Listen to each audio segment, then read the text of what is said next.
Hello, नमस्कार, good morning. आज के लेक्चर में हम जानने वाले हैं फ्लूइड एंड इलेक्ट्रोलाइट इम्बैलेंस के बारे में। फ्लूइड एंड इलेक्ट्रोलाइट क्या होते हैं, ये पहले हम इसका इंट्रोडक्शन देखेंगे। आज से आपका 5 चैप्टर शुरू हो गया है फ्लूइड एंड इलेक्ट्रोलाइट बैलेंस के बारे में। तो हम इसका आज इंट्रोडक्शन रखेंगे, 20-25 मिनट का अप्रॉक्स रहेगा, जिसमें हम देखने वाले हैं आपका फ्लूइड एंड इलेक्ट्रोलाइट का इम्बैलेंस कैसे होता है, कौन कौन से टाइप के आपके फ्लूइड होते हैं, इनके बारे में आज हम ओवरव्यू करने वाले हैं। राइट, तो होता क्या है, जब भी आपकी बॉडी में कुछ फ्लूइड होते हैं, कुछ आपके इलेक्ट्रोलाइट्स होते हैं। जैसे फ्लूइड मीन्स आप मान के चलते हैं आपका ब्लड भी एक फ्लूइड होता है, उसके अंदर कुछ हमारे इलेक्ट्रोलाइट्स होते हैं, कुछ सेल्स होते हैं। मतलब आपका सॉल्वेंट होना और सॉल्यूट होना। ठीक है, सॉल्यूट जैसे कि आपका एक वाटर है, तो वाटर क्या हो गया, आपका सॉल्यूट हो गया। अदर से इसमें आपने एक्स्ट्रा चीज़ें ऐड की, जैसे कि आपने चीनी ऐड किया इसमें ना, आपने कुछ में ग्लूकोज ऐड किया, कुछ आपने नमक ऐड किया, कुछ पाउडर ऐड किया। जैसे कि सभी अभी समर का सीज़न चल रहा है, सब देखो घर में क्या करते हैं, शरबत बनाते हैं, हम रसना बनाते हैं ना, तो नींबू पानी बनाते हैं। तो उसमें हम क्या करते हैं, सबसे पहले वाटर लेते हैं, पानी लेते हैं, एक गिलास पानी में हम क्या करते हैं, चीनी डाल देते हैं, नमक डाल देते हैं, ग्लूकोज या ग्लूकोन भी डाल देते हैं। तो अदर से अलग चीज़ें जो हमने जो भी चीज़ें उसमें एडिट की, वो क्या हो जाती है, आपकी सॉल्यूट। वाटर H2O क्या हो गया, आपका सॉल्वेंट हो गया। ऐसे ही सेम आपका ब्लड होता है। ब्लड में क्या होता है, आपके सेल्स होते हैं, कुछ उसमें न्यूट्रिएंट होते हैं, हीमोग्लोबिन होता है, अलग अलग बॉडीज़ का RBC हो गया, WBC हो गया, प्लेटलेट्स हो गया, अलग से बहुत सारी चीज़ें होती है। तो उन सब को हम क्या बोलते हैं वहाँ पर, सॉल्यूट। और जो आपका फ्लूइड है नॉर्मल, वो क्या हो गया, वाटर क्या हो गया, आपका सॉल्वेंट हो गया। राइट, तो इसमें आई होप आपको समझ आया होगा। अब इसमें क्या होता है, आपकी बॉडी के अलग अलग कंपार्टमेंट में अलग अलग pH लेवल का और अलग अलग अमाउंट का वहाँ पर फ्लूइड आपको मेंटेन करना होता है। जितना जिस जगह पे, जिस ऑर्गन को, जिस कैविटी में जितना फ्लूइड चाहिए, उतना उसको रिक्वायरमेंट होती है। जितना उसका कॉन्सेंट्रेशन है, उतनी उसको कॉन्सेंट्रेशन में चाहिए होता है। यदि कॉन्सेंट्रेशन वहाँ का कम होता है, अदर ज़्यादा होता है, कम होगा या ज़्यादा होगा, तो फ्लूइड आपस में क्या करता है, ऑस्मोसिस करता है और डिफ्यूज़न करता है। मीन्स एक जगह से दूसरी जगह पर मूव करता है, या दूसरी जगह से जो सॉल्वेंट हैं वो मूव करते हैं, या फिर सॉल्यूट मूव कर सकते, सॉल्यूट भी कर सकता है, सॉल्वेंट भी कर सकते हैं। तो अलग अलग इसका लोकेशन होता है, अलग अलग पार्ट्स में ये हमारी बॉडी में होता है। जैसे कि आपका आ जाता है एक्स्ट्रा सेल्यूलर, इंट्रासेल्यूलर और इंटरस्टिशियल फ्लूइड। तो ये सब आपका अलग अलग कंपार्टमेंट में, अलग अलग सेल्यूलर लेवल पर, वैस्कुलर लेवल पर और बॉडी की कैविटी के लेवल पर जितना रिक्वायरमेंट होता है, जितने अमाउंट में चाहिए, जितना कॉन्सेंट्रेशन में चाहिए, उतना होता है। इसी की जगह आ जाता है हमारा ब्लड का pH आपका 7.4 के आसपास होता है, जो कि आपका एक न्यूट्रल होता है ना। न्यूट्रल होता है, एसिडिक होता है ना, एल्कलाइन होता है। स्लाइटली आपका एल्कलाइन होता है, पर हम उसे न्यूट्रल में ही कंसिडर करते हैं। तो ऐसे ही हमारी बॉडी में जब भी फ्लूइड का डिसबैलेंस होता है, सॉरी इम्बैलेंस होता है, या अदर कम होता है या ज़्यादा होता है, तो या तो हमको एक्स्ट्रा अलग से फ्लूइड देने की ज़रूरत होती है क्लिनिकल केस में, मेडिकल केस में, जो कि आते हैं आपके हाइपरटोनिक सॉल्यूशन, हाइपोटोनिक सॉल्यूशन और आइसोटोनिक सॉल्यूशन। कितने प्रकार का आते हैं, हाइपर, हाइपो और आइसो। एक एक करके इनके बारे में हम समझेंगे। ये समझने से पहले मैं आपको बता देता हूँ इनका, इसको किसके बेस पे इनको डिज़ाइन किया जाता है, इनके कॉन्सेंट्रेशन के। राइट, तो कम यदि कॉन्सेंट्रेशन मीन्स आइसो है, तो मतलब इसका जो कॉन्सेंट्रेशन रहेगा वो कितना रहेगा, सेम रहेगा। सेम किसके रहेगा, आपके ब्लड के जो सेल्स हैं उनके लेवल के बराबर ही रहेगा, सेम इसका कॉन्सेंट्रेशन रहेगा। मतलब जब भी आप आइसोटोनिक फ्लूइड को इंसर्ट करोगे, तो ना वो सेलुलर लेवल पर जाएगा, ना आपका एक्सट्रा सेलुलर लेवल से, ना उसमें डिफ्यूज़न होगा, ना उसमें ऑस्मोसिस होगा। मतलब वो एसिड सेम है, तो वो सेम अपना चलता रहेगा। आइसो का मीनिंग होता है, यहाँ पर हम देखेंगे कि भाई हमने यहाँ पर आइसोटोनिक लिखा है, आइसो का मीनिंग क्या होता है बेटा, यहाँ पर सेम, सेम होना, एसिटिस होना, आपके बॉडी के सेल्स के जितना pH है उसके कॉन्सेंट्रेशन के बराबर होना। टॉनिक मतलब कोई भी आपका सॉल्यूशन, टॉनिक का मीनिंग क्या होता है, सॉल्यूशन। तो इसमें क्या होता है, आपका थोड़ा बहुत आपको लिटिल मूवमेंट देखने को मिलता है, या फिर आपको बिल्कुल मूवमेंट नहीं मिलता है। लिटिल मूवमेंट हम मान सकते हैं, या फिर हम बोलेंगे कि भाई नो मूवमेंट, यहाँ पर कोई भी मूवमेंट नहीं होता है। राइट, तो अब हम ये जो फ्लूइड है आपका आइसोटोनिक फ्लूइड का कब यूज़ करोगे, आइसोटोनिक फ्लूइड अब पेशेंट को कब दोगे, जब आपको हाइपोवोलेमिक रिहाइड्रेशन हुआ हो पेशेंट को। हाइपोवोलेमिक रिहाइड्रेशन मीन्स कि भाई उसको वॉल्यूम जो है आपका सॉल्वेंट का जो वॉल्यूम है वो आपको कम हो गया हो ना, आपको सॉल्वेंट का वॉल्यूम आपकी बॉडी के अंदर कम हो गया हो, फ्लूइड कम हो गया हो, हाइपोवॉल्यूमिक पेशेंट को डिहाइड्रेशन हुआ हो, तब आप कौन सा प्रेफर कर सकते हो? आप आइसोटोनिक सॉल्यूशन। आइसोटोनिक सॉल्यूशन में क्या आ जाता है आपका? आइसोटोनिक जैसे कि मैंने बताया इनकी बॉडी के सेल्स का जो इक्वल रहता है कॉन्सेंट्रेशन, इतना ही उसका इक्वल रहता है। तो इसमें कौन सा आ जाता है? एग्जांपल के लिए हम ले लेते हैं 0.9% आपका जो NS आता है नॉर्मल सलाइन, वो इसके अंदर एक तो इंक्लूड होता है। कौन सा? 0.9%, 9% का जो NS आता है वो इसके अंदर इंक्लूड होता है। ना इसमें आपका डिफ्यूज़न होता है, ना इसमें ऑस्मोसिस होता है। ओनली कभी कभी समटाइम जब आपको डिहाइड्रेशन होता है ना, at the time of dehydration, जब आपको डिहाइड्रेशन होता है तब इसमें थोड़ा बहुत होता है, और तब हम इसको कौन सा सॉल्यूशन दे सकते हैं पेशेंट को? 0.2 का लगा सकते हैं, या इसको भी हम प्रेफर करेंगे। तब इसमें आपका सेलुलर डिहाइड्रेशन होगा, सेल आपके श्रिंक होने लगेंगे, तब इसमें हो सकता है थोड़ा सा आपका वेस्कुलर लेवल से आपके सेलुलर लेवल पर आपका सॉल्वेंट है उसका मूवमेंट हो जाए, नहीं तो अदर इसमें ज़्यादा मूवमेंट आपको देखने को नहीं मिलता है। फिर आता है आपका हाइपोटोनिक। हाइपो मीन्स होता है कम, टॉनिक मीन्स आपका सॉल्यूशन। तो ये कब होता है आपको हाइपोटोनिक में? Swelling of the cells. ये क्या कॉज करता है? आपके सेल्स है उनमें स्वेलिंग कॉज करता है। क्यों? क्योंकि इसका जो है कॉन्सेंट्रेशन वो कम है।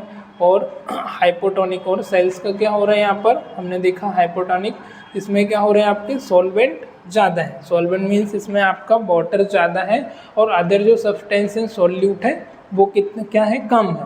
तो ये कम है, तो ये क्या करेगा? ऑब्वियसली बात है कि आपका जो मेम्ब्रेन होती है आपकी, तो मेम्ब्रेन से ये क्या करेगा? आपका मूव करेगा किस तरफ? सेलुलर लेवल पर, आपके वेस्क्यूलर लेवल से जो आपकी मेम्ब्रेन होती है। अब मेम्ब्रेन में होता क्या है भाई? जो आपकी मेम्ब्रेन होती है, झिल्ली होती है, लेयर होती है, तो उसमें से जो आपके मतलब कि पतले पतले फ्लूइड्स होते हैं जिनका कॉन्सेंट्रेशन कम होता है, वो तो भाई मूवमेंट कर जाते हैं। जस्ट सपोज दैट कि भाई यहाँ पर एक जाली है, ठीक है, अब इससे इस साइड अपने को फ्लूइड को मूव कराना है, राइट।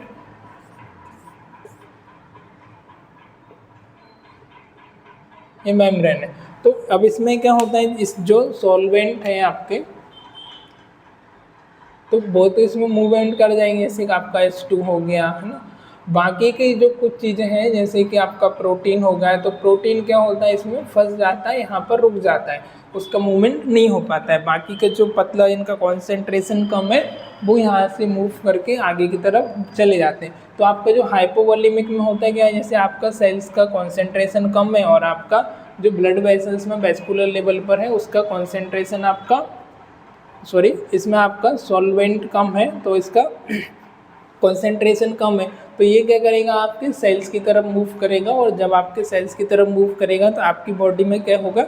स्वेलिंग, आपकी बॉडी में सूजन आपको देखने को मिलेगी। ऐसे पेशेंट को जब भी आप दोगे तो उनको हम कौन सा प्रेफर कर सकते हैं? हम उनको 0. हाइपोवॉल्यूमिक में जो आ जाता है उसको हम 0.4 का कर सकते हैं, 0.2 का हम उनको नॉर्मल सलाइन सोडियम क्लोराइड वहाँ पर हम प्रेफर कर सकते हैं। यू कैन गो फॉर 0.3 या 0.2 वट जो भी आते हैं, 0.4 को आप ले सकते हो ना 0.9 की जगह, क्योंकि इसका कॉन्सेंट्रेशन क्या होगा? कम है ना, तो आप इसको प्रेफर कर सकते हो। 0.9 आता है उसका सेम आता है ऐसा आपके ब्लड के आपके सेलुलर लेवल पर। फिर आ जाता है आपका हाइपरटोनिक। हाइपरटोनिक में क्या होता है? इसमें आपके मोर इलेक्ट्रोलाइट होते हैं आपकी बॉडी से ज़्यादा। इसमें क्या होता है? हाइपरटोनिक सॉल्यूशन में इलेक्ट्रोलाइट मीन्स कि यहाँ पर आपका सॉल्यूट इसमें ज़्यादा होंगे। क्या होगा? सॉल्यूट इसमें ज़्यादा होंगे। तो ये क्या होगा? आपका हाइपरटोनिक आपका सॉल्यूशन होगा। जैसे कि एक आपका हम चाय बनाते हैं, तो चाय में क्या करते हैं? चीनी डाल देते हैं, शक्कर है ना, शक्कर चीनी एक होता है, चीनी डाल देते हैं, चाय पत्ती डाल देते हैं, कुछ पाउडर्स वगैरह आते हैं वो डाल देते हैं, हाँ, अदरक डाल देते हैं। तो ये क्या हो गया? एक फ्लूइड बन गया। पहले उसका क्या था? सिर्फ H2O था, वाटर था, वाटर के अंदर हमने सब मिक्स कर दिया, तो आपकी चाय बन के तैयार हो गई। चाय तो आपकी नॉर्मल उसमें बन गई, पर मेडिकल लैंग्वेज से देखेंगे तो वो क्या हो गया? आपका पूरा एक सॉल्यूशन हो गया। तो सॉल्यूशन कैसे तैयार होता है? पहले आ जाता है आपका सॉल्वेंट में आपने मिक्स किया सॉल्यूट के बाद आ जाता है आपका सॉल्यूशन। तो जैसे कि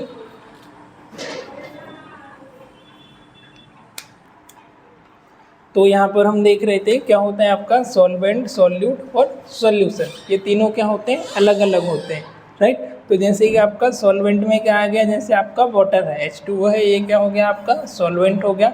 इसमें आपने अलग से क्या किया, नमक मिला दिया, चीनी मिला दिया, तो ये क्या बन गया आपका, ये हो गया नमक और चीनी, ये क्या होते हैं आपके सॉल्यूट। नमक और चीनी क्या होते हैं, सॉल्यूट होते हैं। सॉल्वेंट क्या होता है आपका वाटर, H2O। अलग से आपने उसमें जो भी चीज़ें एडिट की वो किस में आती हैं, आपके सॉल्यूट में, और ये सब मिल करके क्या बन जाता है, सॉल्यूशन, राइट। क्या बन गया, सॉल्यूशन। जैसे कि आपका लेमन जूस ना, नींबू पानी, राइट। वट एवर जो भी आप जूस पीते हो, चाय बन गया आपका, नींबू पानी बन गया, शरबत बन गया। तो इस तरीके से उसको हम क्या है, फाइनली जो प्रोडक्ट हमारा निकल के आए उसको हम क्या बोलते हैं, सॉल्यूशन।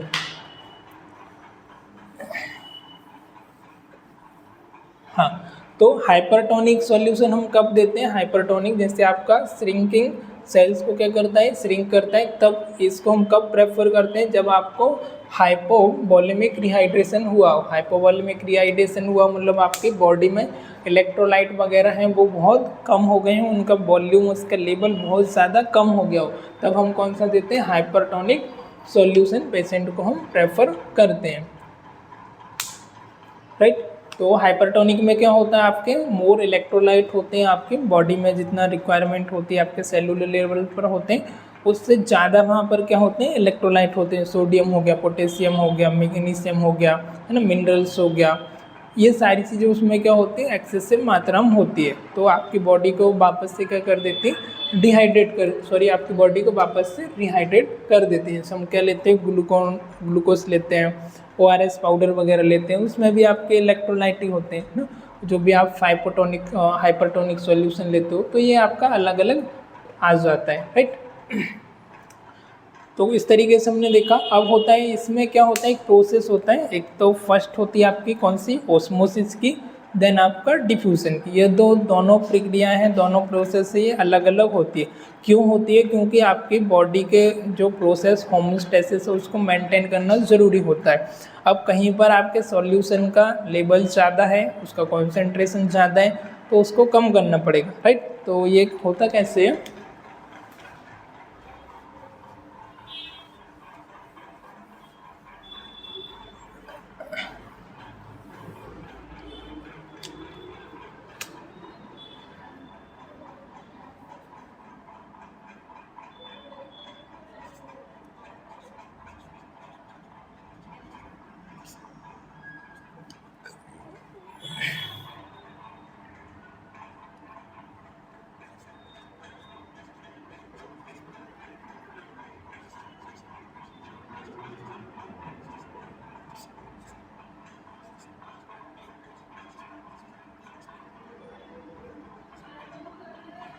तो डिफ्यूज़न भी सेम होता है लगभग, और ऑस्मोसिस भी एक जैसी होती है, पर एक छोटा सा इसमें फ़र्क है, छोटा सा डिफरेंस है। क्या डिफरेंस है वो हम देख लेते हैं।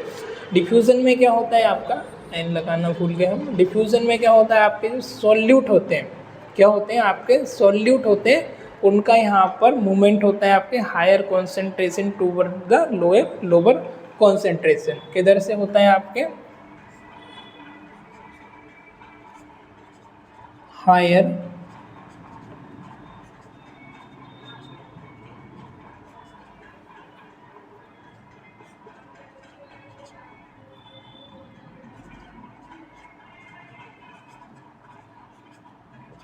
Higher concentration to lower concentration. किसका मूवमेंट होता है, आपके सॉल्यूट का, किसमें, डिफ्यूजन में, राइट।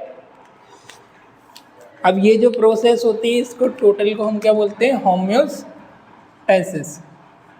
क्या बोलते हैं,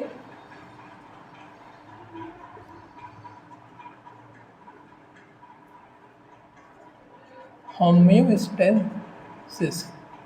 होम्योस्टैसिस मीन्स आपका जो इक्वल लेवल, मतलब आपकी बॉडी को भाई जितना कॉन्सेंट्रेशन में और जितना अमाउंट में फ्लूइड चाहिए, उतना उसको रिक्वायरमेंट उतना चाहिए, तो वो क्या करती है, दूसरी जगह से उसको वापस से लाना, उसको डिफ्यूज़ करना, ऑस्मोसिस करना शुरू कर देती है, ताकि आपका एक अनदर वर्ड में हम क्या बोल सकते हैं इसको, इक्विलिब्रियम। इक्विलिब्रियम मतलब आपका एक समान होना चाहिए ना। बॉडी में जैसे आपको टेम्परेचर की ज़रूरत होती है, भाई आपको टेम्परेचर चाहिए 97 डिग्री फ़ारेनहाइट 96.5, तो उतना उसको वो क्या करती है, मेंटेन करती है। यदि आउटर टेम्परेचर ज़्यादा होगा तो आपकी बॉडी क्या करेगी, स्वेटिंग करेगी, आपको पसीना आएगा, जिससे आपको आपके अगेंस्ट कंपेंसेट करेगी और आपका जो बॉडी है कूल हो जाएगा, है ना। तो इस तरीके से क्या करती है, या फिर बॉडी का कहीं लोकेशन पर टेम्परेचर कम है तो बॉडी आपने देखा होगा ऑटोमेटिक शिवरिंग करने लगती है, आपके हाथ पैर कांपने लगते हैं, आपके रुएं बाल जो है वो खड़े हो जाते हैं, हेयर आपके हाथ पैर के। तो क्या करती है बॉडी, ऐसे डिफेंस मैकेनिज्म वर्क करती है, ऐसे कॉम्पेंसेट करती है और जो होम्योस्टेसिस की प्रोसेस होती है उसको नॉर्मल मेंटेन करके रखती है। ये भगवान ने उसको, गॉड ने वरदान दिया है कि नेचुरल इस तरीके से गॉड का क्रिएशन होता है, राइट। तो जितना उससे होता है वो कंट्रोल करती है, पर उसके कंट्रोल के बाहर आ जाता है तो फिर हमको इस तरह मतलब जो चीज़ें हैं उसको हमको मैनेज करना पड़ता है मेडिकल के थ्रू, ठीक है। क्या बताया, higher concentration to the lower concentration. फिर हम देखेंगे ऑस्मोसिस में। ऑस्मोसिस में किसका मूवमेंट होता है, सॉल्वेंट का। अभी जस्ट हमने समझा था सॉल्वेंट क्या होते हैं और सॉल्यूट क्या होता है। तो इसमें किसका, वाटर का आपका मूवमेंट हो रहा है, नॉट आपका इलेक्ट्रोलाइट और रेदर देन इसका H2O का। कहाँ पर हो रहा है, इसमें भी सेम आ जाएगा आपका higher concentration to lower concentration.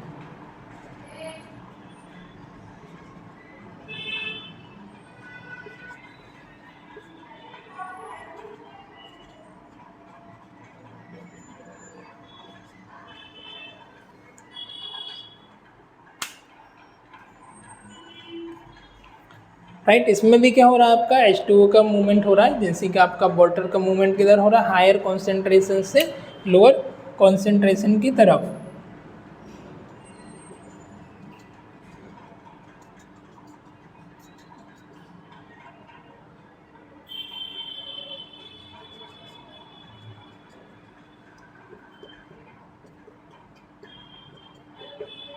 इधर कम है इधर ज़्यादा है, तो देखो यहाँ से इसने यहाँ पर मूव किया है, ठीक है। अब हम दूसरा एक और ले लेते हैं।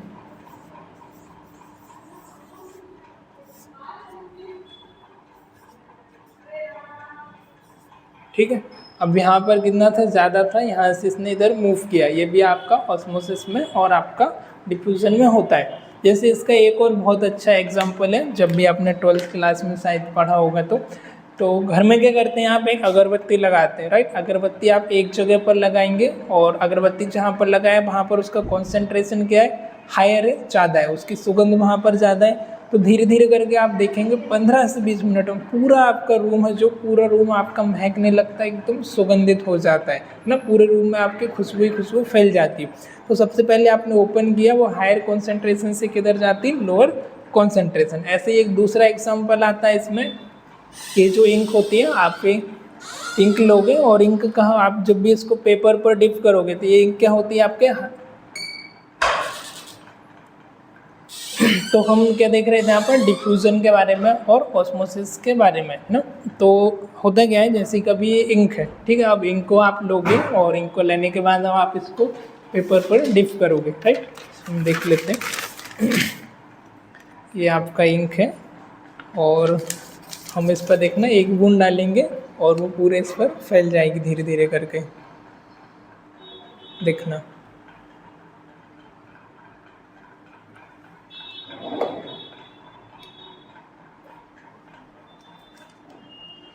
हो गई, देखो हमने एक जगह बस हल्की सी एक ड्रॉप डिप की थी और धीरे धीरे करके देखो पूरे पेपर पर फैल गई, स्प्रेड हो गई, है ना। तो इसी को हम क्या बोलते हैं, डिफ्यूज़न या ऑस्मोसिस, राइट। तो इसमें भी क्या किया उसने, हायर कॉन्सेंट्रेशन से लोअर कॉन्सेंट्रेशन तक आती गई।